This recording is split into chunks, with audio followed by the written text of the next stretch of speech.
You're listening to the Beyond Mommy Dearest podcast, where we talk about growing up with narcissistic moms, how it shapes your nervous system, your relationships, and your sense of self, and how to heal without shame.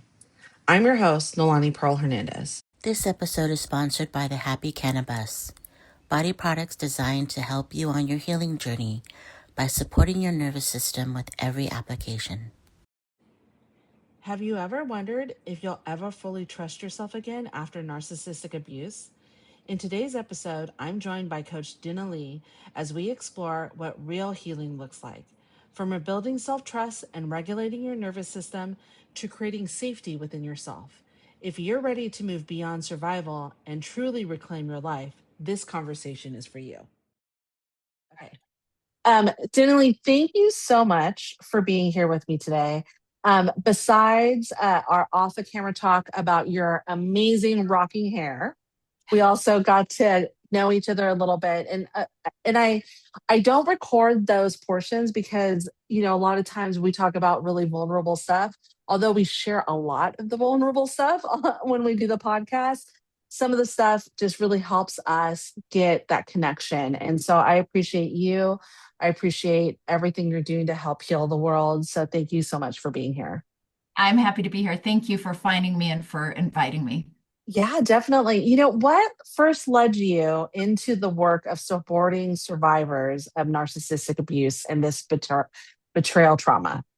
Well, I think that there is, if there is anybody on this earth who has not been in any kind of abusive relationship at all, I would be surprised, right? Yeah. And as it's come to light, what is abuse, what isn't abuse, what are mistakes and what's intentional, or what is self-serving. Like, as that's come to light, I'm like, we all need healing, and we all something that can help us with forward motion. So I kind of fell into the business itself, and then started my own coaching business. I was coaching for another company as a contractor for a while. Okay. And then I was like, I have my own personal belief system and my own personal experience that I bring in a system with that's that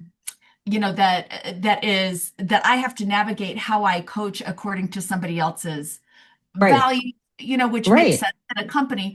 I found it better if I go off on my own and do it the way that feels instinctively right to me. So I started my own business, which is Holistic Recovery, and it's been great. I've been able to tap into individuals, what they express that they need and they desire. And then I feel like I have been able to full on coach them in a way that feels authentic and true to me. Yeah. One of the things that I think is really important when people are out there looking for a coach, whether it is an executive coach or a coach where it's narcissistic abuse recovery, is finding someone who really meshes with you. Yeah. Like therapists, you don't have to take the first one. Like, you can shop around to see who works best. And, we were just talking about this earlier, and I often say it that there is a charcuterie board of healing.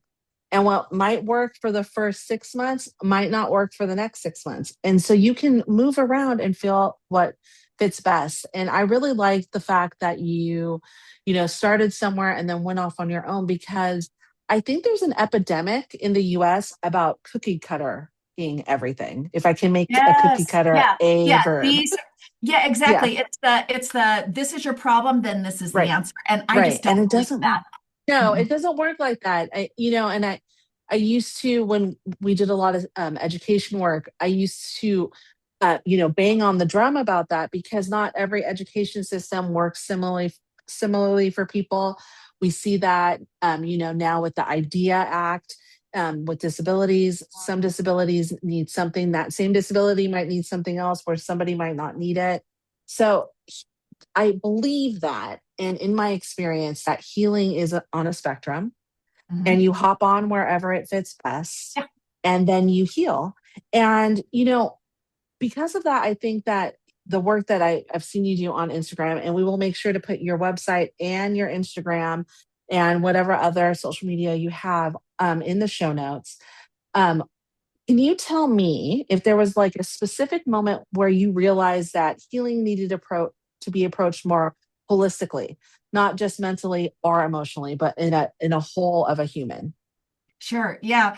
What happens to us in life is one thing, and everybody has stuff happen to them. What we do with it, we do most effectively with our whole selves, right? Mm-hmm. So it does, what happens to us generally will affect us emotionally, physically. Whatever affects us emotionally Mm-hmm. also affects us physically, Mm-hmm. spiritually, socially, Mm-hmm. like in every way. And if we want to really, if we truly want to heal and not live as a victim, right? Mm-hmm. Whether that's Mm-hmm. at work or in a Mm-hmm. relationship Mm-hmm. or in the neighborhood, if we truly want to heal, we need to use our whole selves to do it. Mm-hmm. And Mm-hmm. we need to do it intentionally with purpose and, tenaciously with resolve to keep Mm-hmm. trying, even when one thing doesn't work, we still Mm-hmm. use that whole part of ourselves, this part, this part, this part. So we use our whole selves in getting to, the end of where we want to be, which actually there never is an end. It's a journey. We Mm-hmm. continue to progress and become. Well, and I think that's really important because when my husband and I also own a consulting company that works with nonprofits and executives, we do strategic planning and executive coaching. But one of the things that like elevates us apart from others is it's not just one thing. We want to know what your traumas are. We want to know your experience in your family so that we can help you in that holistic way create what leadership looks like for you, Yeah, I love that. because it's not like severance. We just talked about that. It's not like severance. We don't download our personal brain, put it aside. It never comes into our work brain. I mean, in severance they start to think about their personal lives.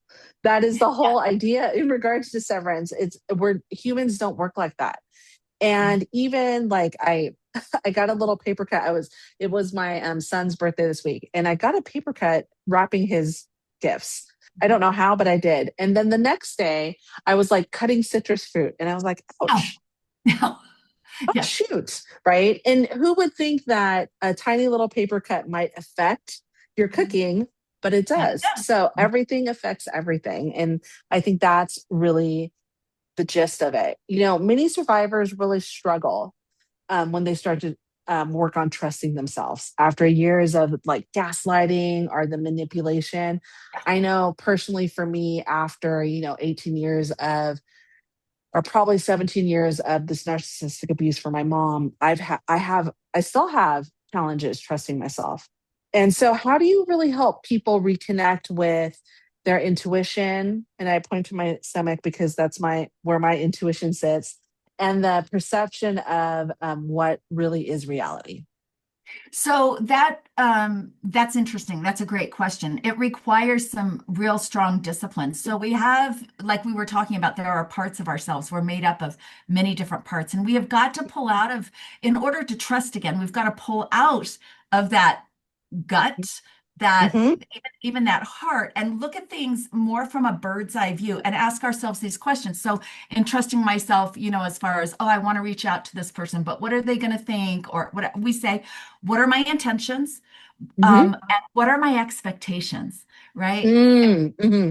Yeah, if we can relieve or alleviate Mm-hmm. expectations, get rid of expectations, because we can't control anything other than, ourselves, right? We all know that. Mm-hmm. So if my intention is pure, and I'm taking all of the information that I have about whoever I'm interacting with or whatever choice I'm making, Mm-hmm. Mm-hmm. and doing it logically with pure intention, whatever the result is, it's just going to be. So we trust Mm-hmm. ourselves that, no matter how much I second guess myself or doubt myself Mm-hmm. or, Mm-hmm. lean on somebody else, the result is still going to be whatever it's going to be. Right. My lack of trust is not going to make it be anything else. Right. So Right. when we can release that, it's an acceptance and just saying, I'm not going to get everything right, but my Mm-hmm. intentions are pure. Therefore, I can trust Yes. myself. I love the I'm not going to get everything right, because I think that for a lot of narcissistic survivors, that's, the talk in their head from whoever the abuser was is, you're an idiot. You're not going to get Yeah, this right. You're not going to get everything right. you're not. It's not humanly possible.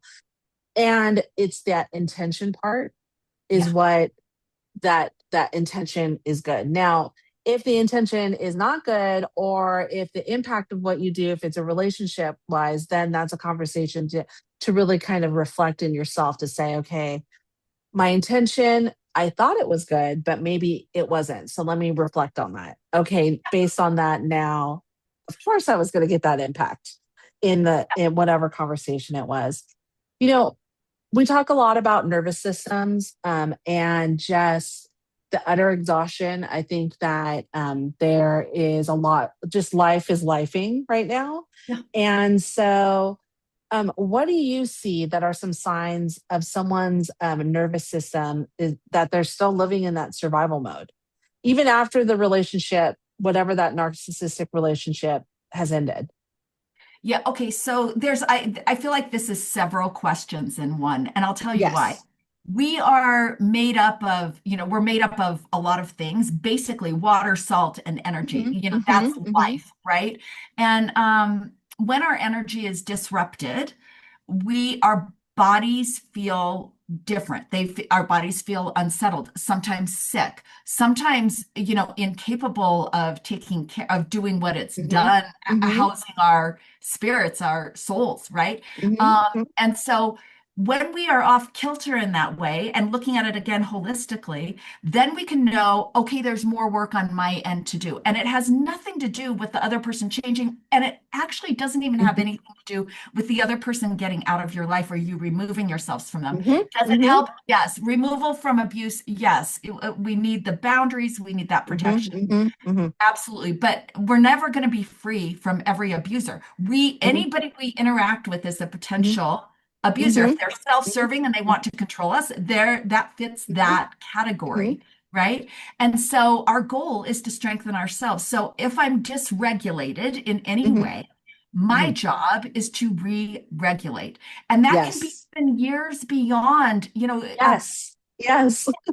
yeah, Yes. Yes. I yeah. think, one thing that's really important is that people, and I don't know if you experience this, but people you work with, a lot of the narcissistic abuse survivors that I've dealt with are like, how long is this healing going to take? And I'm like, so it's not linear. It's going to Yeah. take some time and you're never going to be healed. And I often use my experiences so that they can see, because, I'm super resolute. Now we talked about, in regards to like healing relationships, I'm like no contact. My mom was crazy abusive, like abusive, medically abusive, psychologically abusive. There was a lot of stuff. And I know for me, in the family that I have built over the last 12 years with my amazing husband, that she would come in and ruin that in less than 30 days. Yeah, So you for gotta me, protect that. Mhm. right, I'm going to protect that with my life. And that means that I'm no contact with her. I think, though, for a lot of people, maybe they're low contact, Yeah. or they're no contact. They want to be contact. They want to resolve Yeah. that. And that's what I say, is that is fine if that's what they want to do. Totally fine. They know their body, they know all these things. What I always say is, if you know that you are going to deal with someone who is high conflict, who is a narcissist, if you're going to watch a show that has a lot of narcissism, give yourself a couple hours to recover from that, Yeah. because Yeah, it, it does because suck it your energy. triggers. Hmm. Right. It Yeah. triggers. Like my husband and I were just having a conversation. I don't remember exactly what it was about. I remember the feeling. But there's this really cute meme that I have on my Instagram of this dad giving this little girl a hug, and he's like, I want, and she's crying. She's learning how to swim. She's crying, and he's like, okay, let's say your affirmations. I'm brave. I'm beautiful. I'm brilliant. And she's crying, and that is my husband to a T, with me and our three daughters and our son. That is who he is. So we were having a discussion, and I can't remember exactly what it was about, but he said something, and I said, holy shit, I haven't talked to my mom in about 11 years. Holy shit, she put that in my brain. Oh my Mm. God, why am I doing this? Yeah. Why am I, whatever it was? And I started crying. Some of it was because of perimenopause, but most of it was because I was dealing with this specific Yeah. feeling. And he said, it's okay. You acknowledge this. It's Mhm. okay. and now you move on. And I was like, oh my gosh, that's how you heal. Yeah. Um, I had an interview yesterday or on Wednesday with Mark Vicente, and we talked about love being the healer of Mhm. narcissistic abuse. And not love from the narcissistic abuser, because fuck them, but Not gonna love get from it. someone else, right? You're never gonna get it, but love from someone else. Love that is that unconditional, um, real seeing love. And it could be a love from a child, love from another parent. If you are lucky, you have one narcissistic parent and one healthy parent, or love from a partner. Like for me, it was my husband's love, because unfortunately, my poor dad had a mother wound and was just, ran over. So, and that's his thing to deal with. But that love heals all. Yeah, that's And I think that's a really important thing. You know, you talk a lot about safety, and love is a part of that safety. But yeah. why is feeling safe in your body such a critical part to healing?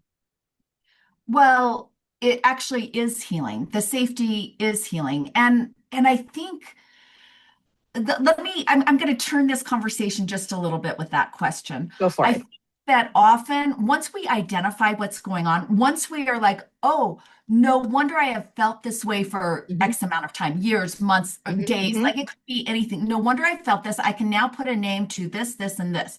This Hmm. is gaslighting, this is manipulating, Hmm. whatever, Hmm. all these things. Therefore, this has been abuse. And so I feel this way. At that point of recognition, our goal should be to get to Hmm. safety so that we can heal. That Hmm. means Yes. we've got clarity. We can name it. We've Yes. got Hmm. clarity. And so Hmm. that disengaging, that pulling back emotionally enough to protect ourselves. So that means our own, what will we do? What won't we do? Our own boundaries, not rules for Hmm. them, our boundaries Hmm. for us, Hmm. Hmm. right? Once we do that, we are in a place of safety and we have already begun healing at that point. Hmm. Okay. Hmm. And Hmm. we are more empowered than we think we are. Being with an Yes. abuser will whittle you down to Hmm. really far. You know this. I know that Hmm. so many people know this, Right.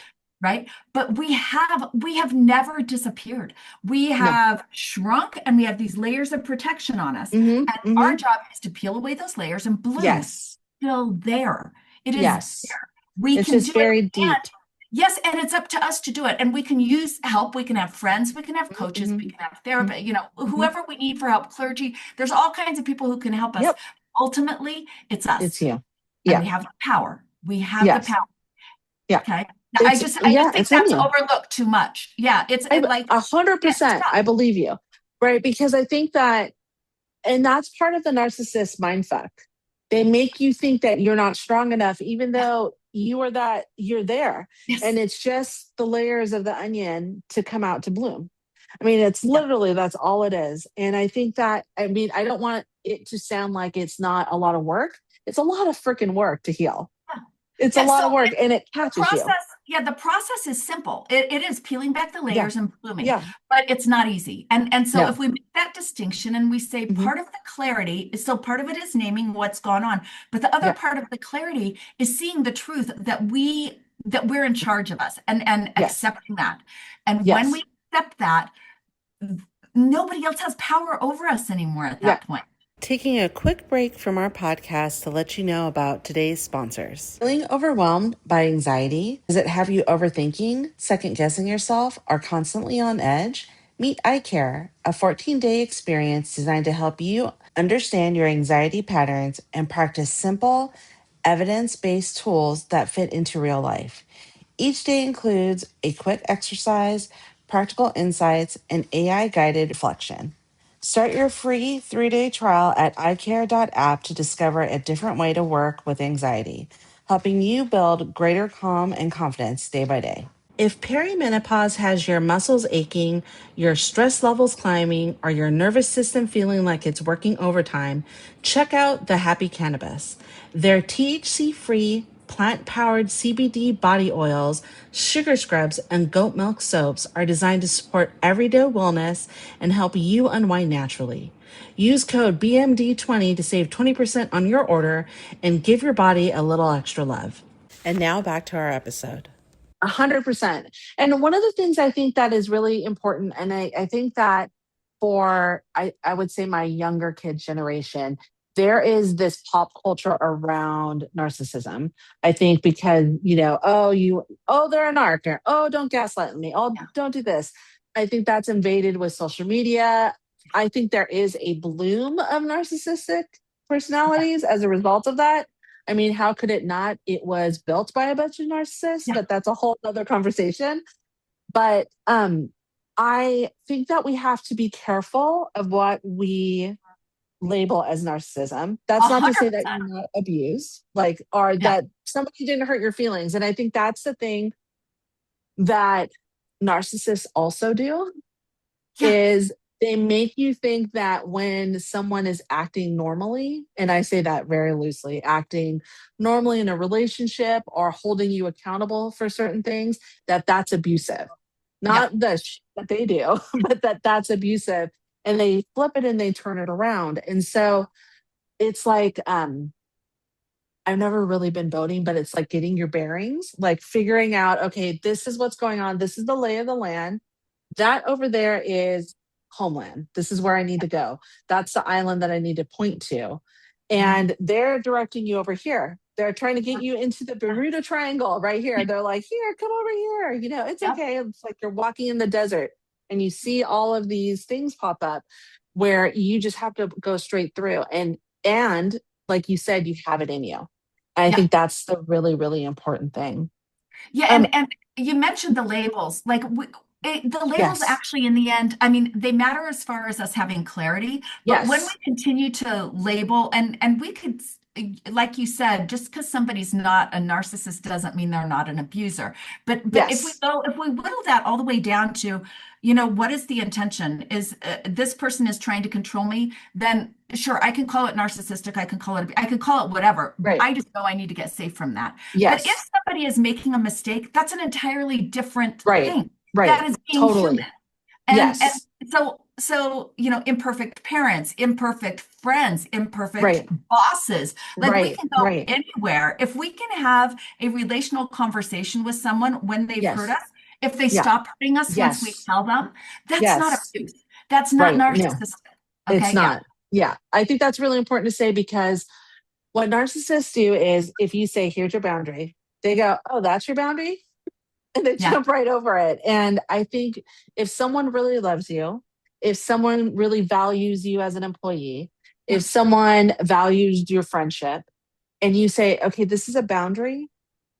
This is not, or someone is really professional. I don't want you to cross this. Mhm. They say, okay, great. That's your boundary. Let me take a couple steps back. I'm Yeah. back here. And that I think is really important. Now, what I will say as a parent with my daughter, who is 30, is she is like the mastery boundary maker. I don't know Mhm. where she got it from, because I didn't have any and I just let Mhm. it run over all over me. But she's really good about that. She's like, okay, I'm overwhelmed. If we're in a situation, we're going through something, if we're having a conversation, she'll say, can we pause on the conversation? I'm overwhelmed. Good. Let's come back to it, but let's put a pin in it. And I'm like, damn, she's really an adult. I Amazing. think of her a little teeny tiny baby always, but I was like, Wow. dang, that's an adult move. And she, we when she was 17 and 18, probably 16, she didn't say nice things to me. I Yeah. think, some of it is being a teenager, and developmentally, they're supposed to act like that. Hmm. I mean, it's, every psychological book says it. They're supposed to act this way. They're supposed to challenge that stuff, because with you, they're learning Yep. what is right and what is not right. Um, and she said some crazy things to me where I was like, no, that's not no, we're not doing that. And the growth from that 16-year-old to now 30, it's tremendous. Wow. And that I think is a really important thing, is your parent might seem like they're being mean when they're saying, hey, be Hmm. home by 11 p.m. And there are multiple things that layer up into that. Yeah. There, is legal responsibility because you're under 18. There is, There's so much. hello, you're, 16. You can't be out past 11 o'clock because that's dangerous, all those things. Uh, And I think there is this thought process. And I saw it with a lot of my daughter's friends where they were like, well, my parents being, unreasonable or they're being narcissists. I was like, no, that's not a narcissist. Let me tell you the things that I experience. And they're like, oh, my parents are not like that at all. I Yeah. was like, then they're not a narcissist. They're Yeah. just, Their maybe parents. strict parents. Yeah. Right. And what I want to say is that's not um to say that maybe something that one of someone's parents did wasn't like something that you liked. And you can take that to them. And we actually interviewed a parent who is no contact with two of her kids. She is not a narcissist. She's been to therapy, asked to be diagnosed, and she labels herself as an emotionally immature parent. And it'll be out on an episode. But what she says is the biggest thing that you can tell, let's say, with a parent who maybe didn't have all the tools, like y'all don't come with a manual, No, right? nobody There's no does. book, right? No one does, but, not but, and we make mistakes. Yeah. And sometimes, like for me, I was younger, so maybe I was emotionally immature. She made me mature real fast, but I was like in the very beginning. And this person said that, and she said, what she says the difference between her and, let's say, a narcissist is if one of her children comes to her, or if like she'll talk about her kids on her podcast, she'll say, I hurt them. Mhm. I hurt them. And I'm taking responsibility of that. My intention wasn't to hurt them, but the intention doesn't matter. Yeah. The intent doesn't matter. It was the impact of what I did. And for that impact and for doing it, I am incredibly sorry. Yeah. And I Yeah. I think love that's a that. big thing. Now, Yeah. now, if a parent can't do that and they're like, fuck you, go, what, blah, blah, blah, blah, blah, then they're a narcissist. Like, Yeah. and take your time, separate for a little bit. Or if, like, for me, you need more time, then, do that. But for me, I don't think I'll ever go back. Yeah. And that's a hard thing to work through as an only child because I think Yeah. of That's a my loss. parents aging and all that stuff. And I jokingly talked about perimenopause earlier. And, my mother-in-law is amazing in my chosen family. But she wasn't helpful when I talked about perimenopause. She just said, I just got hot and cold. I was like, come on, woman. So it's not quite the same, Yeah. but I'm incredibly blessed that I do have that. Yeah. And I do want to say too that the healing community, which you are a part of, the healers, the coaches, they have been instrumental in helping, not just the Instagrams or the TikToks or the Facebooks, but it's like being able to talk to them in these settings. That's really important. And my hope is that people who listen get to hear it and send us questions. Like we'll either set you up for time with us or we'll say, oh yeah, we can answer that really quick. Yeah. We don't shy away from questions. So definitely do that. Is there some misconceptions that you see that people have about healing from narcissistic abuse that you've experienced? Well, let me think. That's a good question. I I think, like you said, we don't ever really get healed. I mean, I'll challenge that just a little bit.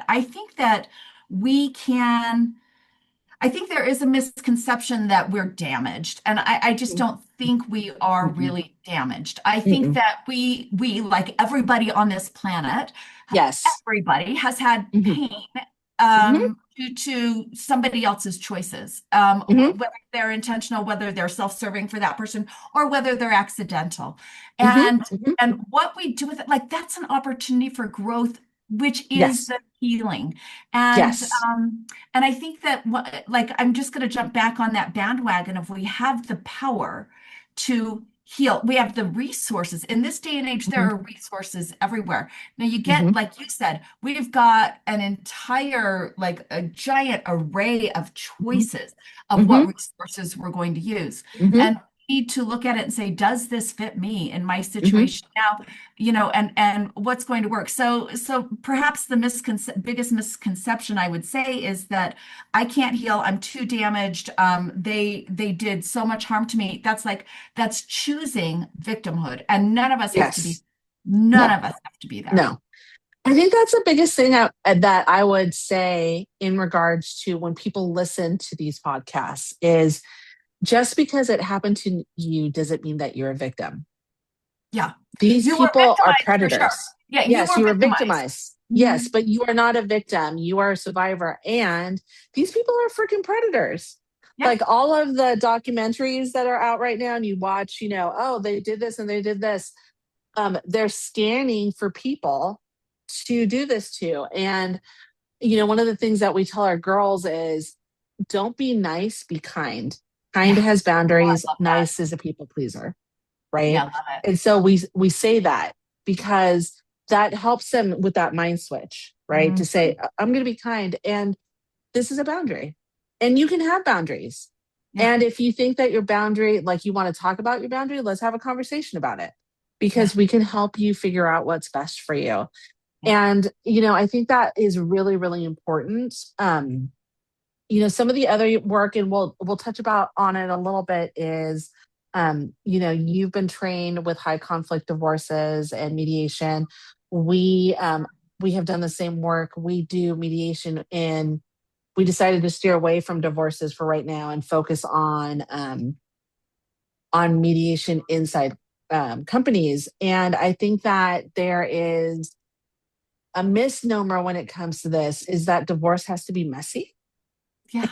And it totally doesn't. Like Yeah. it can be real simple. And I whenever I think about this, I say that yes, you and your ex didn't work out. He sucks or she sucks, right? Yeah. Whatever. But what you have is if there is this high conflict divorce, most of the time it centers around co-parenting with another person. Mhm. Mhm. It's and narcissistic tendencies come out. If you're dealing with a narcissist, that's a whole nother issue, but Mhm. oftentimes you're only dealing with narcissistic tendencies. Mhm. And if you are, I would say to all the narcissistic tendency people, love your kids more than you love yourself. Yeah, if only we could Yeah. make Yes. them do Yes, I that. know. If I could sprinkle that all over the place, because I, and here's a really like a good like side by side. So my parents got divorced. I think I was about 15. My husband's parents got divorced and he was about 3 or 4. Mhm. So we're around the same age, and my mother cannot be in the same room with my father.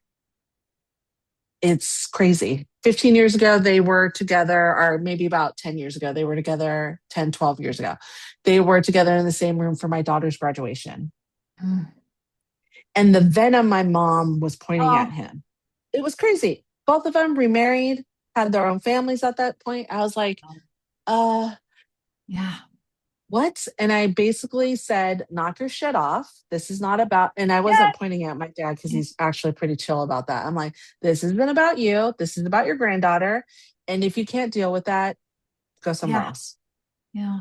And so I think it was about 2 hours she could behave. That was it. Just 2 hours, right?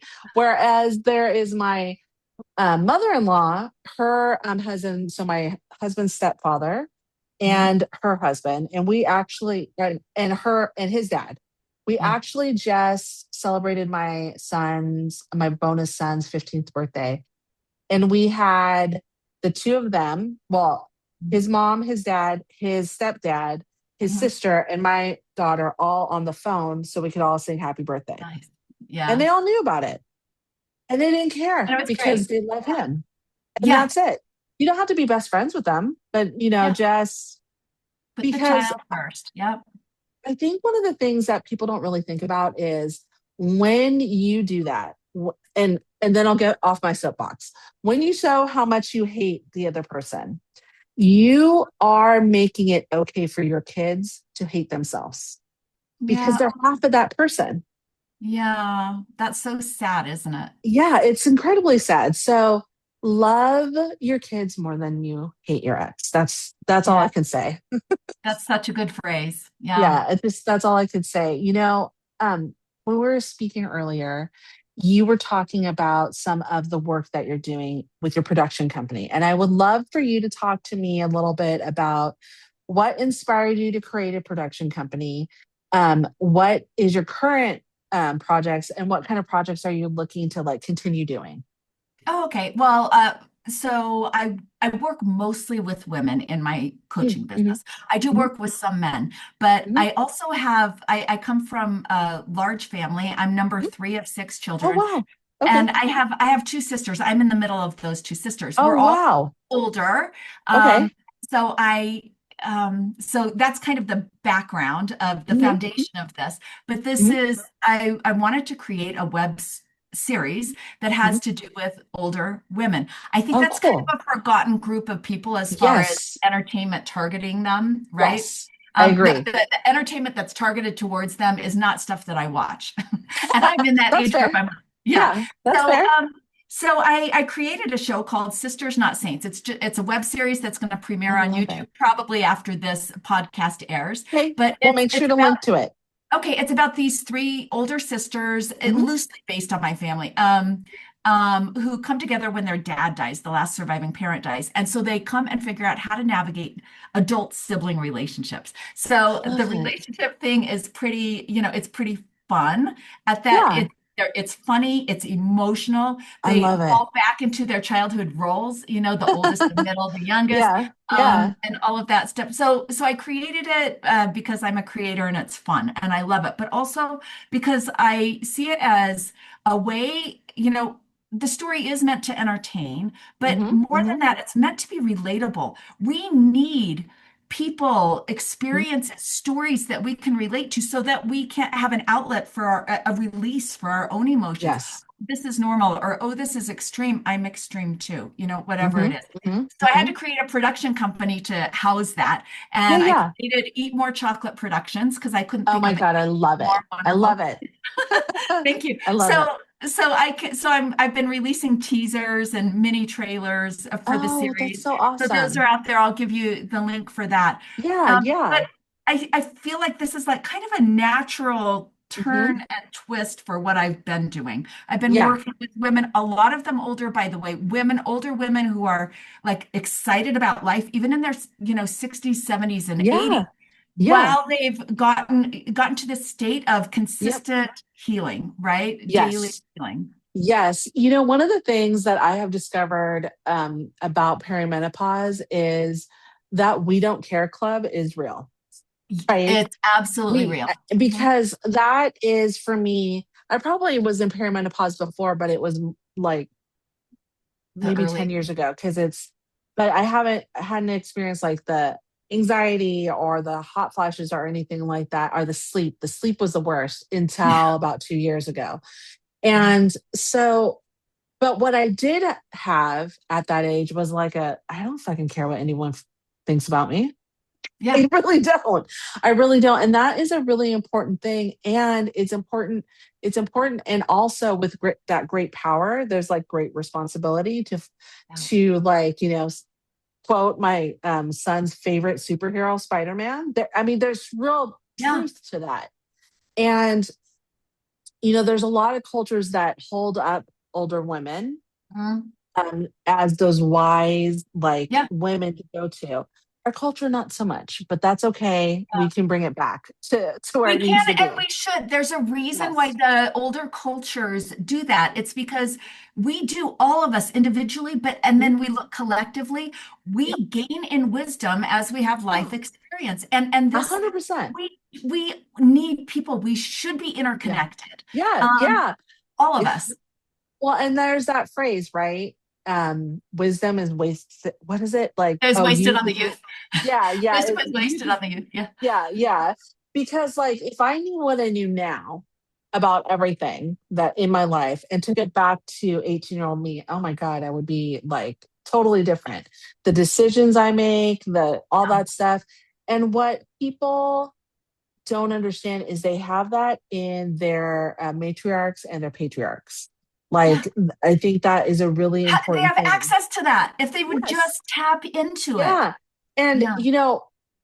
even if they're not your mother or your father, they're an uncle, they're a tia, they're a tio, they're a cousin, they're a neighbor, anyone, just talking to them for like 20 minutes is a really amazing thing to sit and hear some of those stories. And I think that, it's something that we've forgotten. And it's a part of the holistic body too. Yes, It's a absolutely. part of that whole thing because everything is born and everything dies.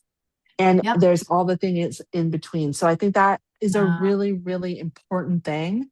yeah. Um, I and read I'm a study oh, recently that yeah, people 64 and older are the happiest. Generally speaking, they've done a yeah, study. I would assume so. Oh, yeah, but then you ask why, like because the men have lost their hair, the women now Yeah. have belly rolls where they Yeah, didn't yeah, have, like all of these things. yeah, Why the yeah, children have left home? Why are yeah, they so happy? They yeah, figured out a little yeah. bit more about living joyfully. Like that's it. So Yes, tap into it. Ask them. yes, Come, yes. become Yes. connected with them. Yeah, Yeah. I think that's really important. And I'm going to put a pin in our conversation in regards to family court and narcissism because I'm going to have a whole like episode on that. And so Okay. I really want to like I have a couple people in mind. So I think that we will have a really great conversation about family court, which I think is a really broken system right now. If I Yes. can say that. Yeah. Really clearly it's really, really broken and it's not made for the kids, which is I what it was there to be know. made for. It's made for parents Yeah. and highly litigating parents. I know it So we'll is. have a whole other conversation about that.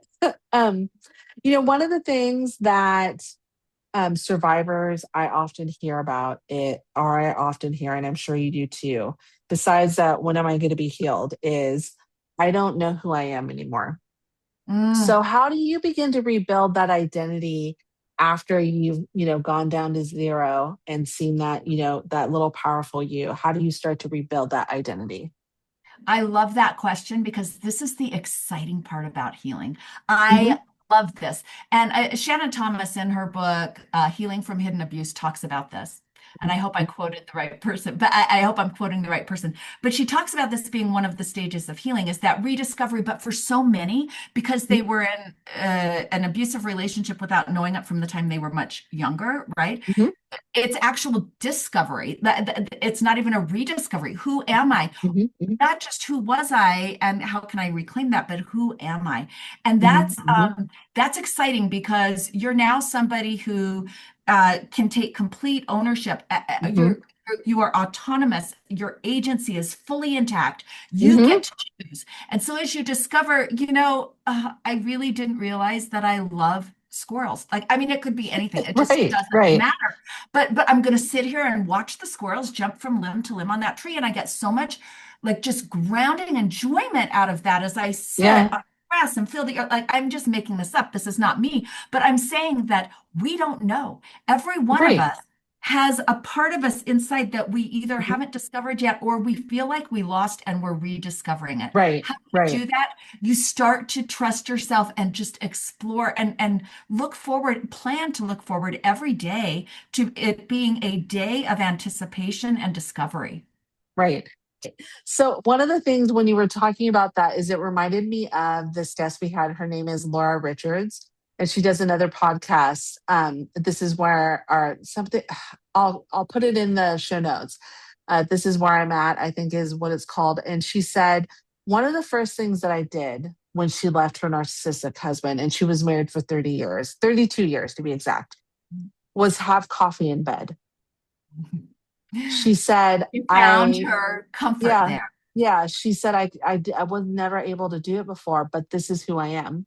That's what she said. Wow. "I am going to rest and have coffee in bed and, mull over the day and then go. I don't have to rush. I don't have to be go, go, go all the time." And I was like, that is a really beautiful thing. And so every now and then you'll see a picture of her on social media with her and a donut with coffee in bed or a cookie with or a muffin. And Love it. it cracks me up every time I see it. I love Um, that. But that taps into something that's really important when rediscovering ourselves. Routine is important. So whatever Yes. that routine is, we figure out some kind of a routine that we can be comfortable in that's a healthy routine, as Right. opposed to our previous comfort zone of, that hypervigilance, that Yes. frenetic energy. Like we Right. instead create our own comfortable routine, Yeah. which allows those thoughts to come in and those, Yes. those dreams and those hopes. Well, and I think that what's really helpful too when we talk about routine, because I'll talk about it on the other side, is as you begin your healing, the routine keeps you going. It Mm, keeps you doing the things that you need to do yeah. because routines are, if you're doing your routine, it's basic. Like for me, I'm very routine oriented. I wake up in the morning, I take a shower. Mhm. While I've started to understand my healing more, I spend more time in bed before I take the shower now. Yeah. I don't Yeah. feel like I have to get up and go and go and go and go. I'm not in a relationship where that is seen. Like it is Yeah. okay to chill in bed for a little bit. I Like love it. it's not a bad thing. And so that's the what see in my healing. And I know a lot of people do. You know, if you are just at the beginning of your healing journey, take a cup of coffee to bed. Really, Yeah. like really Anything. do the Laura Richards thing. Take a cup of Yeah. Do coffee to the bed Laura and really Richards think thing. it. Yeah. Yeah, and, And and just there think. is one other thing that's so important and free and takes if you're still Mhm. with your abuser, like they aren't even going to know. You just Yeah. breathe. You do intentional breathing Yes. before you get out of Yes. bed, before you go to sleep. Some Right. intentional breathing. Well, and I think for me, when because I'm a glutton for punishment. So I'm always in high conflict situations with the work that we're doing or, with the podcast. Not that this is a bad conversation, but it's just like there's a Yeah, lot of pressure that I put on myself. So I often take a pause and breathe. The reason why is because pause is not as long as you think that it is. It yeah, really isn't. And you need to breathe to get oxygen to your brain. we It's need just it. the way it's the way humans are. And so I that is like one of the best tips. And Yeah, we're gonna do a couple of we'll do a couple of Instagram posts. You and I will do some and we'll just put it up so y'all know it's breathing. Like this is what you need to yeah, do. You need to breathe. yeah. I always close with the same question. And I think that really centers it around the survivors and those people are healing. But what's one thing that you want or hope every survivor of narcissistic abuse eventually learns to believe about themselves? Just believe in your own power, your own divinity, really. Like whatever your faith belief Hmm. or lack of faith Hmm. belief Hmm. is, Hmm. you Hmm. have a you have a soul. Like Hmm. believe that you exist. And Hmm. and in that existence, you have the power to choose to Hmm. be whoever you want to be, however you want to be that you've got that power, so claim it. Hmm. And I'll even take it a step further. It doesn't matter what faith you are, but you have the agency. Everyone has agency. Yeah. Everyone does. And from that agency, you get to choose where you get to go. And so, we believe in you. So if you need a pocket knowing Lonnie, just put us in your pocket. Just put us right in there with your phone and just boom, right there. We'll be there Yes. for you to listen to us. I love Um, that. so tell me how they can find you, and then we'll make sure to put it in the show notes. But tell us about your production company, where they can watch the series and the clips, also your website, and then your social media. And that way, we'll also put in the show notes if they don't hear it. Okay. So they're going to find me at Holistic Recovery the easiest through your show notes because it's a Okay. long name. It's Yeah, Holistic yeah, yeah, Recovery from Narcissistic Abuse and Betrayal Trauma. It's really long because I wanted yeah, to yeah, have it all, yeah, right? So yeah. they'll Fair, find me fair. through your show notes there. And I'm Hmm. Coach Denalee. If you just Google me, Hmm. You'll find you'll her. find me. Yeah. But the production company's new enough where I'll just throw Okay. it out there. It's Eat More Chocolate Productions. So on YouTube, it's just at Eat More Chocolate Productions. That's where you'll find Oh, me. On okay. all the other social media, it's shortened. Eat More Chalk. CHOC. Oh, That's it. At Eat More perfect. Chalk. You can find me everywhere on that. Yeah. Perfect. All right. Dinelly, thank you so much for being with me today. I really appreciate it. I know that we planned this a couple months out, but I really appreciate your honesty, your vulnerability. I appreciate you. I appreciate your amazing hair. I appreciate everything. So Thank you. You do good work. Thank you. It's been a oh, pleasure thank to talk you. with you. It's been fantastic. Thank you so much. A huge thank you to Coach Denalee for sharing her wisdom and reminding us that healing isn't always about becoming someone new. It's about reconnecting with who you've always been. If today's conversation encouraged you, I hope you'll carry that reminder with you this week. You are capable of healing and you deserve to feel safe, whole, and at peace. Thank you for listening to the Beyond Mommy Dearest podcast. If this episode resonated with you, please subscribe to the podcast, leave a 5-star review, and share it with someone who could use a little hope today. To learn more about coaching, upcoming events, and our growing community, visit the links in the show notes. Until next time, keep choosing yourself, keep healing, and remember, you are worthy of love, peace, and a life beyond survival. Your skin is a part of your nervous system, and taking care of it is essential to overall balance. Our products are specifically formulated to nourish your skin and bring you closer to homeostasis with every use. Start feeling better in your body today with the Happy Cannabis.